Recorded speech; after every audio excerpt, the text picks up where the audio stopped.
Bonjour et bienvenue dans cette vidéo d'Excel où nous allons voir une fonction de base, donc qui est la somme, et des fonctions statistiques, donc moyenne, salaire maximum, minimum, nombre de salaires.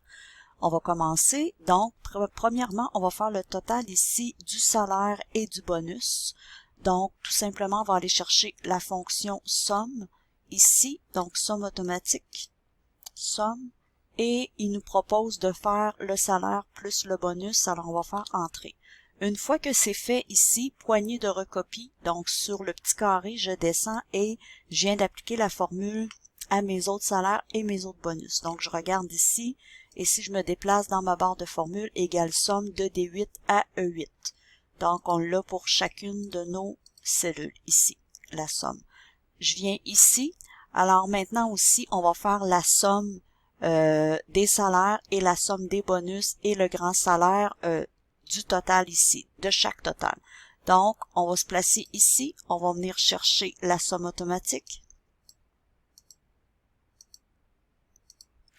Il me propose ça ici, je l'accepte, donc je fais entrer. Ensuite de ça, je prends ma poignée de recopie, je m'en viens vers la droite et je vais faire la somme pour les autres. Quand il y a des petits dièses comme ça qui apparaissent, c'est pas une erreur, c'est seulement pour dire que la colonne n'est pas suffisamment large pour entrer tous les chiffres. Donc, je fais tout simplement double-clic entre deux colonnes, vraiment entre les lettres F et G et non entre les cellules. Donc, je double-clique pour agrandir ici. Donc, j'ai fait maintenant la somme de D5 à D9 qui est ici. J'ai fait aussi la somme de E5 à E9 et j'ai fait la somme pour le F5 à F9. Donc, ce bout-là est fait. Je m'en viens ici. On va faire maintenant la moyenne des salaires. Donc, je viens ici dans somme automatique avec la flèche et je viens chercher moyenne. Donc, moyenne. Alors, il me propose la moyenne du 10 500. C'est pas ça que je veux. Donc, je vais venir chercher ce que je veux en cliquant ici et en descendant tout simplement. Donc, moyenne de D5 à D8. Je fais entrer maintenant. Alors, je vous montre que c'est bien de D5 à D8. Je m'en viens ici, je vais faire la moyenne, je me place ici, poignée de recopie, et je glisse pour faire la moyenne des deux autres cellules. Je me place ici, je regarde ma barre de formule, E5 à E8, et moyenne de F5 à F8. Salaire maximum, donc on va venir chercher la fonction max qui va nous rapporter le salaire le plus élevé. Donc max. Donc, très simple de travailler avec la fonction max. Il me dit le max de quoi? Donc, le max des salaires. Je m'en viens ici et je fais entrer. J'ai fait mon calcul de premier salaire minimum, maximum, je m'excuse, qui est 3000 $. Je vais en refaire un autre avant de faire la poignée de recopie. J'aurais pu très bien faire la poignée de recopie aussi, mais je vais vous montrer à nouveau la fonction max qui est très simple. C'est comme la moyenne et la somme, c'est vraiment simple. Donc, max.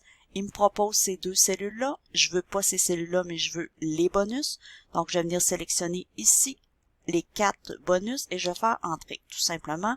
Donc, la moyenne, le bonus maximum, c'est 250 $. Je m'en viens ici, poignée de recopie, et je tire. Donc, maintenant, le maximum, 3250. Donc, je ne dois pas prendre ces informations-là ici parce qu'ils font partie des totaux et de la moyenne. Donc, je dois absolument venir chercher seulement les données qui sont là pour faire mon travail. Donc, je m'en viens ici, salaire minimum. Maintenant, même chose. Je m'en viens ici dans somme automatique. Je viens prendre minimum. Je m'en viens ici. Il me propose de prendre ce qu'il y a en haut. Excel fait toujours ça. Il propose de prendre ce qu'il y a en haut de lui ou à gauche de lui. Donc, moi, je lui dis non, je veux ça ici. Donc, je fais entrer et je viens d'aller chercher le salaire minimum qui était de 2450 pour Luc Le Tendre. Et je peux maintenant faire la poignée de recopie pour copier ma formule. Je vérifie ici, donc c'est 100 $ le plus petit bonus et 2570 le plus petit salaire des salaires plus bonus ici. Donc maintenant, le nombre de salaires, la fonction NB, qui va me calculer j'ai combien de salaires. Donc, j'ai 4 salaires, donc elle devrait me rapporter 4. C'est certain que j'ai pris un tout petit fichier pour faire l'exemple, mais si vous avez un très grand fichier avec beaucoup de salaires, des fois, à l'œil, on peut pas voir c'est combien. Donc, c'est important d'utiliser la fonction NB. Donc, on va venir chercher ici la fonction NB. Donc, fonction NB. Je m'en viens ici et je vais faire, et il me propose le NB de ça ici. C'est pas ça, c'est le NB de tous les salaires. Donc, je vais faire entrer et comme je vous avais parlé, il me ramène un 4. Donc, il y a 4 salaires ici. Je peux prendre le poignet de recopie pour aller vers la droite pour faire le calcul de mes autres nombres de salaires ou de bonus ou de total. Donc, je m'en viens ici et ce que je vais vous dire, c'est si j'efface un salaire, par exemple, je mets rien dans salaire, ben automatiquement le NB me rapporte 3 parce que le NB calcule seulement le nombre de cellules remplies.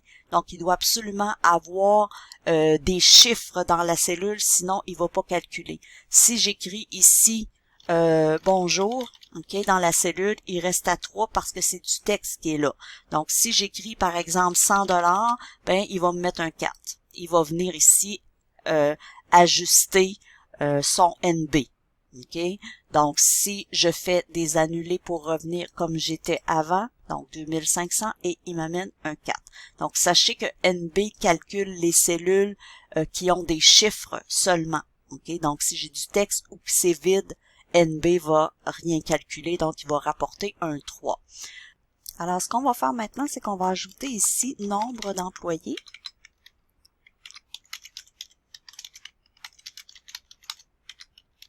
Donc, nombre d'employés. Et on va venir faire une autre petite formule qui s'appelle cette fois-ci NBVAL. Donc, NBVAL, donc, c'est une fonction qui est différente de NB tout court parce que NB, comme je vous ai dit, va calculer les chiffres, tandis que NBVAL va calculer le texte et les chiffres. Donc, il calcule tout ce qu'il y a dans une cellule qui n'est pas vide. Donc, si j'écris la formule, par exemple, je vais venir ici dans FX, je vais venir chercher, moi je l'ai tapé, là, donc je l'ai, mais si pour la chercher, vous pouvez faire NBVAL, entrée, et il va vous l'apporter. Donc, NBVAL ici.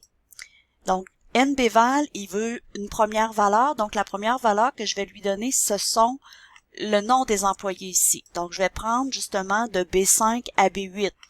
Et je vais faire entrer maintenant, donc, il m'apporte un 4. Et c'était juste pour vous montrer que, même si j'ai pas choisi les salaires ici, il est capable de me l'apporter, même si c'est du texte, contrairement à NB ici.